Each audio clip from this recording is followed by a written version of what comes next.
यदि कोई मुसलमान अपना जीवन सर्वशक्तिमान अल्लाह की इच्छा के अनुसार जीता है तो उसका पूरा जीवन अल्लाह की पूजा का कार्य होगा। बस अल्लाह को याद करना है।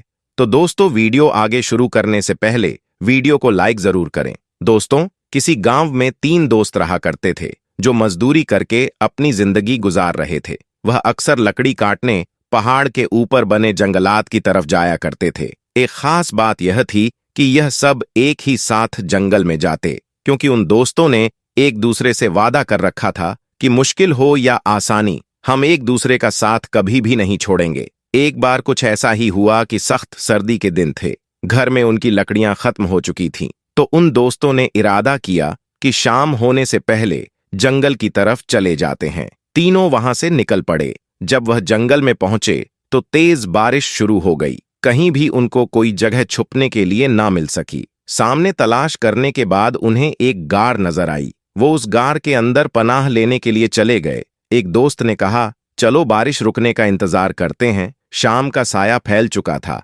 बारिश भी रुक गई। वह तीनों यह देखकर बड़े खुश हुए कि चलो अब हमारा काम हो जाएगा। लेकिन जैसे ही वह तीनों गाड़ से बाहर निकले तो उन्हें एक चीता नजर आ गया, जो कोई आम जानवर जैसा नहीं था, बल्कि उसके मुंह पर खून लगा हुआ था। वो घूर कर उन तीनों को देखने लगा, जैसे अभी ही एक पल में उनको खा जाएगा। जंगली चीते को अपने सामने देखकर वो तीनों गाड़ में वापस आ गए। रात का अंधेरा फैल रहा था। अगर वह लोग बाहर निकलते तो चीता उन्हें यूं ही चीर फाड़ कर रख देता। जान बचाने के लिए वह तीनों गाड़ में ही बैठे रहे और उन्हें कोई रास्ता नजर नहीं आ रहा था। चीता अपनी जगह से हिलने का नाम तक नहीं ले रहा था। अब वो लोग सोचने लगे, हम करें तो क्या करें, आखिर ऐसे में हमारी मदद के लिए कौन आएगा। उसी वक्त उन्हें गार में कुछ हलचल सी महसूस हुई, जिसकी वजह से वह तीनों डर के मारे कांपने लगे कि अब तो हमारी मौत हमारे सामने तक आ गई है। अभी वह सिसकते हुए यही कह रहे थे कि किसी ने कहा, मैं कोई जंगली दरिंदा या जानवर नहीं हूं,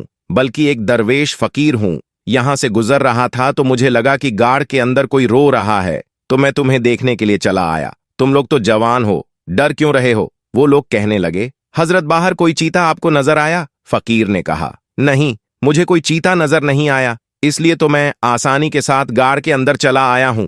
यह सुनते ही वह तीनों खुश हो गए और कहा, अच्छा ठीक है, तो फिर हम चलते हैं। पर जैसे ही वह लोग बाहर की तरफ निकले, उन्हें वह चीता दांत निकालता हुआ नजर आया। वो गुर्रा रहा था जैसे उन्हें अभी खा जाएगा। वो फिर से दौड़कर गाड़ में वापस आ गए और कहा, हजरत, आप कहते हैं कि बाहर चीता नहीं है, लेकिन हमें तो वो साफ साफ दिखाई दे रहा है। हजरत ने कहा, लेकिन वो मेरा कुछ भी नहीं बिगाड़ सकता। उन्होंने कहा, क्यों, क्या वो आपका पालतू है। हजरत ने कहा, नहीं, वो मेरा पालतू नहीं है, लेकिन मैं सिर्फ अपने रब से डरता हूं, किसी और से नहीं। तुम लोग आखिर चीते से क्यों डर रहे हो। उन तीनों ने कहा, क्योंकि वह हमें ऐसे देख रहा है जैसे वह हम तीनों को गाड़ से बाहर निकलते ही खा जाएगा। वो तीनों डर के मारे रोने लगे। अल्लाह वाले ने कहा, क्या तुम लोगों ने अल्लाह पाक से दुआ नहीं मांगी। एक शख्स बोला, हाँ, हमने दुआ तो मांगी है, पर हमारी दुआ कबूल नहीं हुई। अल्लाह वाले ने कहा, तो इसका मतलब है तुम लोगों के आमाल में कुछ गड़बड़ी है। मुझे सच सच बताओ, क्या तुमने कभी किसी का हक मारा है। क्या तुमने कभी किसी का दिल दुखाया है।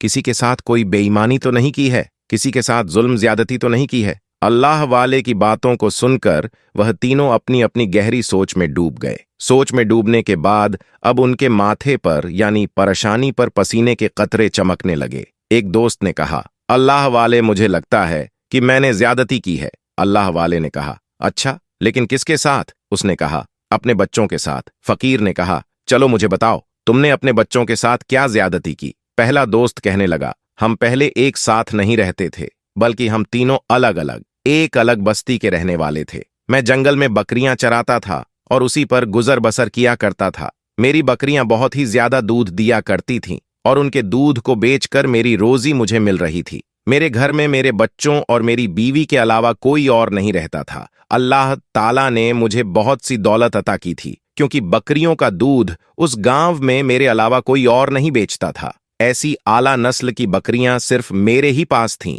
मेरी बकरियां ऐसा दूध दिया करती थीं कि उससे किसी बीमार को फौरन शिफा मिल जाया करती थीं। लोग दूर दूर से मेरी बकरियों का दूध खरीदने के लिए आया करते थे और मैं उनसे मुंह मांगी कीमत लिया करता था। मैं पैसों के लिए सब कुछ करता था। मेरे बच्चे मेरे पास आकर वह दूध पीने के लिए मांगते तो मैं उनको दूध नहीं देता था, बल्कि झाड़कर उनकी मां से कहता, ले जाओ इन्हें, इनको ले जाकर रूखी सूखी रोटियां खिला दो। यह पैसा मेरे लिए है, तुम लोगों के लिए नहीं है। मैं बीवी बच्चों को अपने लिए बोझ समझा करता था और यूं मेरा कारोबार तरक्की करता चला गया। एक दिन मेरा एक बच्चा बहुत शदीद बीमार हो गया। बीवी ने मुझसे कहा, तुम सबको यह दूध देते हो ताकि उनकी बीमारियां दूर हो जाएं। अपने बेटे को भी यह दूध दे दो ताकि वह भी भला चंगा हो जाए। मैंने अपनी बीवी को डांटते हुए कहा, इस दूध को देने के लिए मैं पैसे लेता हूं। लोग मुझे पैसे देते हैं, मैं बगैर पैसे के किसी को दूध नहीं देता। मैं किसी के साथ कोई नेकी और भलाई का काम नहीं करता, बल्कि यह मेरा कारोबार है,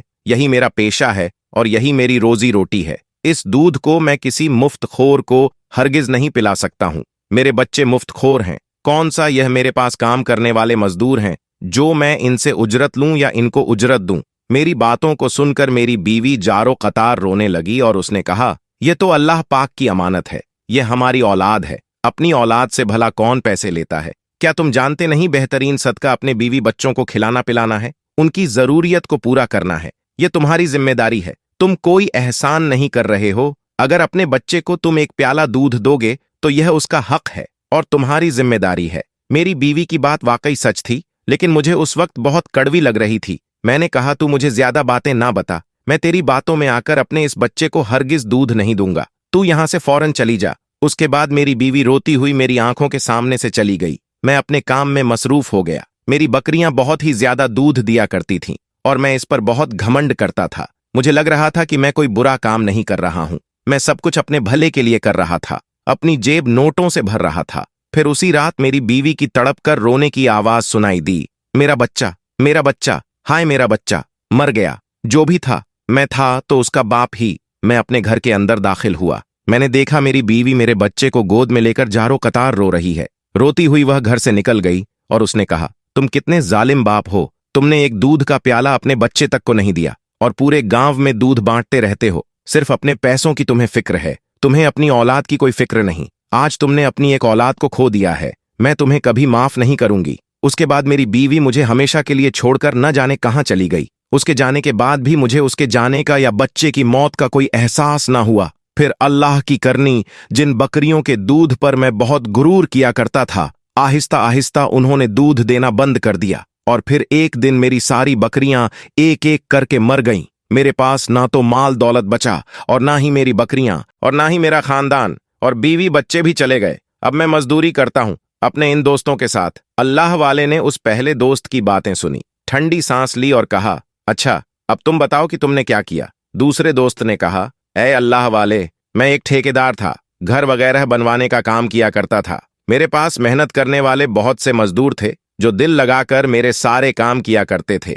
इसके बावजूद मैं उनकी मजदूरी वक्त पर नहीं देता था, बल्कि उनसे सारे काम करवाकर उनको रुला देता। वो गरीब पैसों का इंतजार करते और मैं इस बात की खुशी महसूस करता था कि मेरा घर पूरे गांव में सबसे आलीशान है, जहां मैं ऐश के साथ अपनी जिंदगी को गुजार रहा हूं। कुछ अरसे के बाद मेरा एक मजदूर मुझसे मजदूरी मांगने के लिए आया। उसे पैसों की बहुत जरूरत थी, लेकिन मैंने उसे धक्के मारकर घर से बाहर निकलवा दिया। उसका पसीना बह रहा था, लेकिन मुझे इस बात की कोई परवाह नहीं थी। वह रोता हुआ वहां से चला गया, लेकिन कहा कि अल्लाह तबारक ताला देख रहा है तो तुम कितनी नाइंसाफी कर रहे हो। तुम मेरी मजदूरी को, मेरी हलाल कमाई के माल को खा रहे हो और मुझे पैसा देने के लिए तैयार नहीं हो। तुम्हें अल्लाह की बारगाह में इसका जवाब देना होगा। लेकिन मुझे उस वक्त उसके बातों की कोई परवाह नहीं थी, इसलिए मैंने कहा, चलो जाओ यहां से। वो अपने घर रोता बिलखता चला तो गया। मैं अपने घर के अंदर आ गया, लेकिन उसी रात इतनी जोरदार आंधी चली। आंधी तूफान ने मेरे घर की छत को उड़ा दिया। फिर मेरे सारे मजदूर एक एक करके मुझे छोड़कर चले गए और मैं धीरे धीरे कंगाल हो गया। अब मैं अपने इन्हीं दोस्तों की तरह एक मजदूर हूं और जंगल की लकड़ियां काटकर अपना गुजारा करता हूं। अल्लाह वाले ने बड़े अफसोस के साथ उसको देखा और फिर तीसरे शख्स से मुखातिब होकर कहा, बताओ अब तुमने क्या गुनाह किया है। तीसरे शख्स ने कहा, ऐ अल्लाह वाले, मैं अमीर बाप का अय्याश बेटा था। लड़कियां मेरे कदमों में पड़ी रहती थीं। मैं जिसको चाहता खरीद सकता था। मुझे अपनी दौलत और अपनी खूबसूरती, अपनी जवानी पर बड़ा गुरूर था, इसलिए जिससे चाहता था हर रात उसके साथ बदकारी करता था। मेरे चाचा की एक बेटी थी जो बहुत ही ज्यादा नेक और पाकबाज थी। एक बार मैं अपने चाचा के घर गया तो मेरी नजर उनकी बेटी पर पड़ गई। जब उसको मैंने देखा तो मेरा दिल उस पर आ गया। अब मैं सारी औरतों को भूल चुका था और पूरी तरह से अपने चाचा की बेटी के पीछे लग गया था। मैं किसी भी कीमत पर उस हसीन और जमील लड़की को हासिल करना चाहता था। मैंने अपने बाप से कहा, मुझे वह लड़की किसी भी सूरत में चाहिए। मेरे बाप ने कहा, वह तुम्हारी कभी नहीं बन सकती, क्योंकि वह बहुत नेक लड़की है, अल्लाह वाली है, अच्छे किरदार की मालिक है। तुम अपनी हरकतों को देखो, सारा मोहल्ला तुम्हें नापसंद करता है। फिर तुम्हारा चाचा आखिर अपनी बेटी को तुम्हारे निकाह में क्यों देगा? मेरी मोहब्बत कोई पाक साफ तो थी नहीं, बल्कि इसमें सिर्फ हवस थी, शैतानियत थी। एक बार मेरे चाचा घर पर मौजूद नहीं थे। मैं उनके घर में जबरन दाखिल हो गया और अपनी चाचा जाद बहन के साथ अपनी ख्वाहिश को पूरा करना चाहता था, पर उसने इनकार कर दिया और कहा, क्या तुम्हें जरा भी खुदा का खौफ नहीं है? मैंने उसकी बात को नजरअंदाज करते हुए कहा, देखो, मैंने जिसको चाहा हासिल कर लिया है। तुमको ना जाने किस बात का घमंड है कि तुम मेरी बात को मानने के लिए तैयार नहीं हो। वह लड़की कहने लगी, मुझे घमंड नहीं है, मैं अल्लाह ताला से डरती हूं और तुम जैसे इंसान की बीवी भी नहीं बनना चाहती हूं, इसलिए मेहरबानी करके यहां से चले जाओ। अगर तुम अल्लाह का खौफ रखते हो तो। उसकी यह बातें सुनकर मैं जोर जोर से हंसने लगा। मुझे अल्लाह का कोई खौफ नहीं आ रहा था, बल्कि मेरी आंखों पर पट्टी बंध चुकी थी, गफलत की, शैतानियत की, हवस की पट्टी। और मैंने उस लड़की के साथ ज्यादती की। फिर उसने मुझे बद्दुआ दी कि कोई दरिंदा तुमको जरूर एक ना एक दिन अपना शिकार बनाएगा। मैंने उसकी बात को संजीदगी के साथ नहीं लिया, पर मुझको बद्दुआ का असर हो गया, और जिन पैसों से मैं औरतों को खरीदता था और जिस जवानी और मर्दानगी के ऊपर मैं गुरूर किया करता था,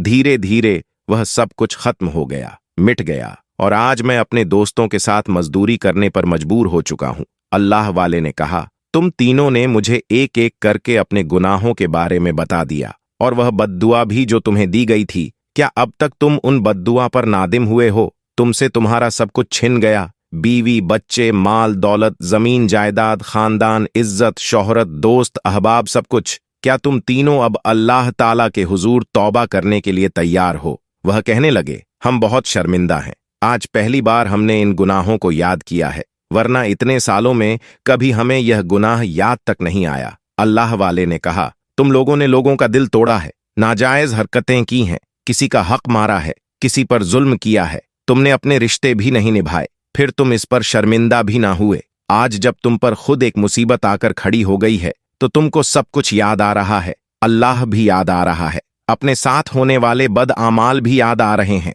अगर यह चीता यहां से चला जाए और तुम्हारा शिकार ना करे, यानी तुम्हें ना खाए, तो क्या तुम फिर अपनी जिंदगी में मगन हो जाओगे? तुम भूल जाओगे जो कुछ तुमने किया है? वह वादा करने लगे, नहीं नहीं हजरत, हम ऐसा कभी नहीं करेंगे, बल्कि हम उन लोगों के पास जाकर उनसे माफी तलाफी करेंगे।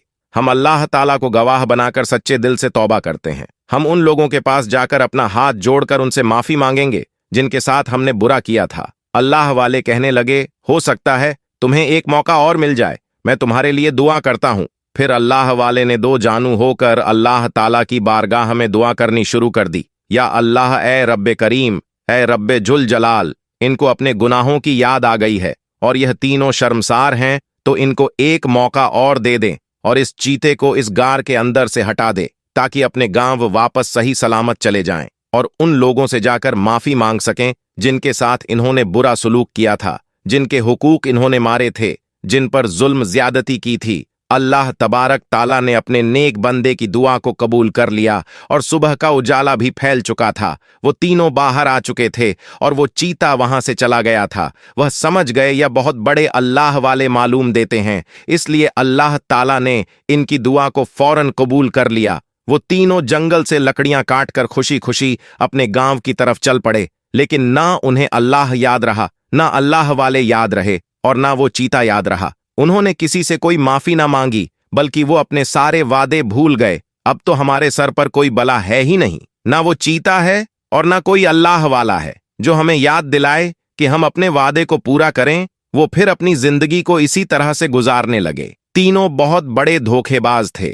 अल्लाह की करनी कि वह लोग जिस जंगल से लकड़ी काट कर लाते थे, गांव वाले उस जंगल की तरफ नहीं जाते थे, क्योंकि वहां पर दरिंदों का बसेरा था। और जब से उन्होंने सुना था कि वहां पर एक चीता आकर बैठा है, तो गांव वालों ने वहां जाना बंद कर दिया था। यह लोग निडर हो चुके थे और जानते थे वह चीता अब इनका कुछ भी नहीं बिगाड़ेगा। गांव वालों ने उनकी बहादुरी देखी तो कहा, अब तुम लोग हमारे लिए भी लकड़ियां लेकर आना। वह गांव वालों के लिए लकड़ियां भी काट कर लाने लगे। लोग उनको पैसे देते, उन पैसों से उन्होंने एक बड़ा कारोबार कर लिया और फिर उनके पास माल दौलत की रेल पेल हो गई। वो तीनों कहने लगे, देखा हमने तो कुछ भी ऐसा नहीं किया, यानी ना किसी से माफी मांगी, ना किसी को पैसे लौटाए, लेकिन फिर भी देखो आज हमारे पास पैसा ही पैसा है, यानी अल्लाह हमारी कोई पकड़ नहीं करेगा। अगर ऐसा होता तो हम अब भी गरीब होते, लाचार होते, हमारे पास एक पाई भी ना होती। इस बात पर वह घमंड करने लगे। काम बहुत अच्छा चल रहा था, किसी चीज की उनके पास कोई कमी नहीं थी। उन्होंने बहुत ही मजबूत दीवारों वाला घर तैयार करवा लिया था, लोहे के दरवाजे लगा लिए थे।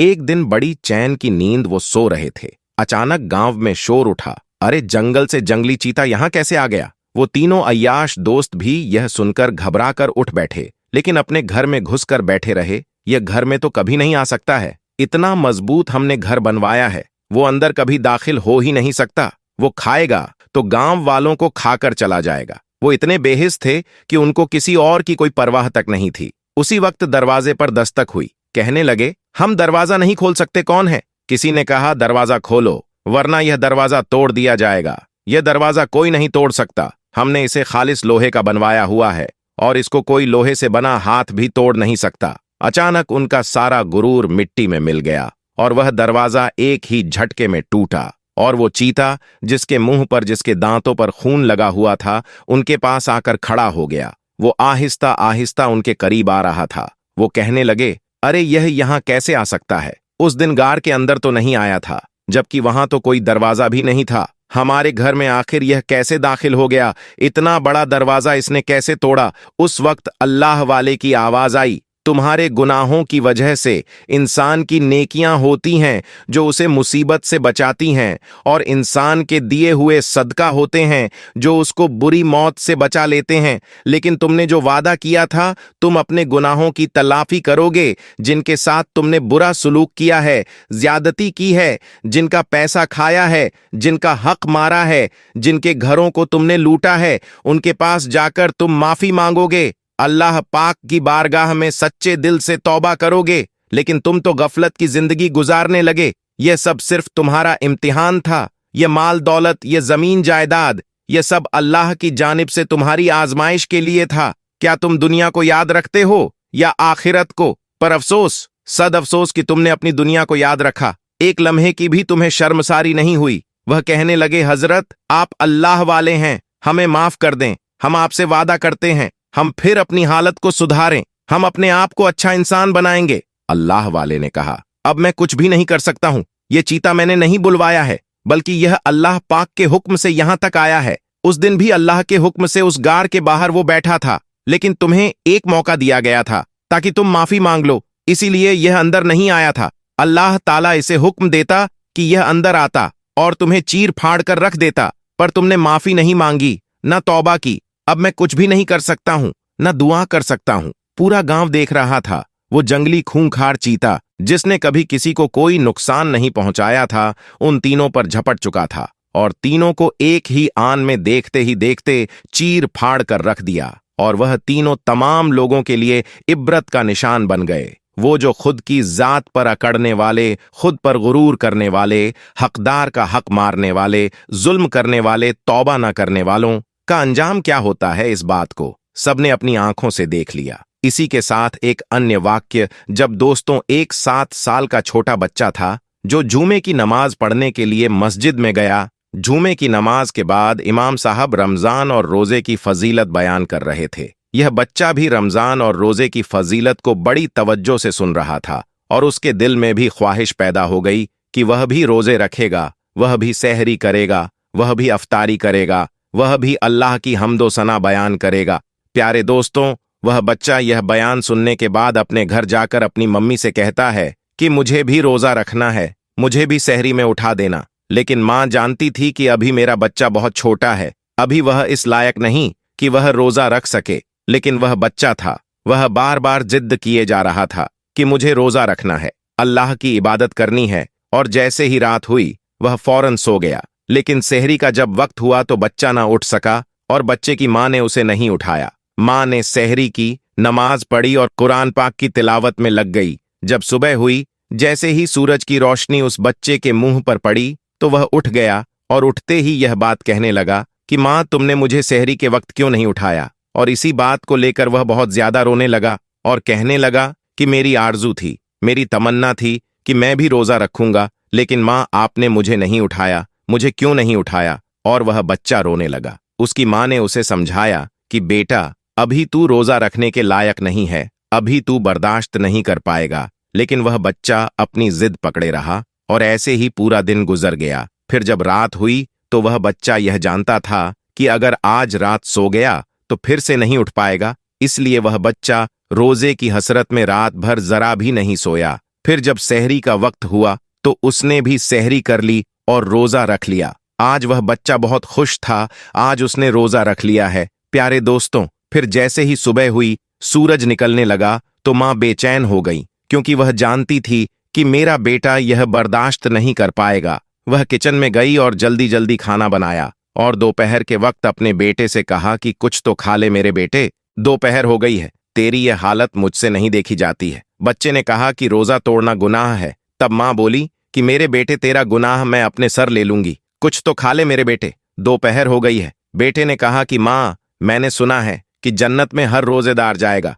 और हश्र के दिन जलवाए परवरदिगार पाएगा। माँ मैं अपना रोजा नहीं तोड़ूंगा। लेकिन वह माँ थी दोस्तों, माँ आखिर माँ होती है। वह बार बार कहे जा रही थी कि मेरे बेटे तेरा गुनाह मैं अपने सर ले लूंगी, तू रोजा तोड़ दे, तू कुछ खा ले, तू रोजा बर्दाश्त नहीं कर पा रहा है। लेकिन जो बेटा था वह किसी भी हाल में नहीं माना। वक्त गुजरता गया और फिर जब असर का वक्त आया तो बेटे की हालत बहुत ज्यादा खराब हो गई, यानी कि उसकी तबीयत इस कदर खराब हो गई कि उसका गला सूख गया। हत्ता कि यह हुआ कि भूख और प्यास की वजह से उसकी जान निकल गई और वह बच्चा इंतकाल कर गया। यह देखकर उसकी माँ बहुत रोई, बहुत पछताई। इतने में मगरिब का वक्त हो गया। जैसे ही अफतत्तार का वक्त आया उसने रोजा खोला और वह रोजा खोलती जाती और रोती जाती। फिर उसने मुसल्ला बिछाया और मगरिब की नमाज अदा की और नमाज अदा करने के बाद हाथ उठाकर वह दुआ करने लगी, या अल्लाह मेरा बेटा चला गया, अब मैं क्या करूं, मेरी तो सारी कमाई लुट गई, अब मैं क्या करूं,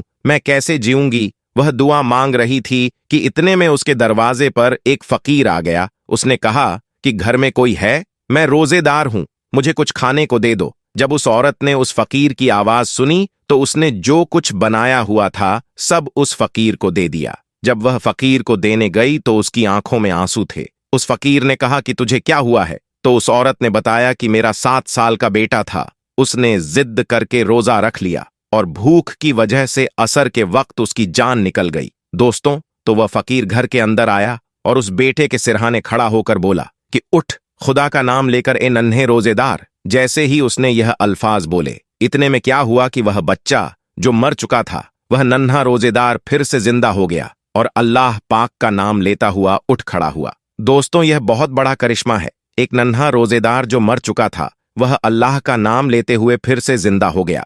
दोस्तों, आज की वीडियो में बस इतना ही। मिलते हैं फिर एक नई वीडियो में। तब तक के लिए अल्लाह हाफिज।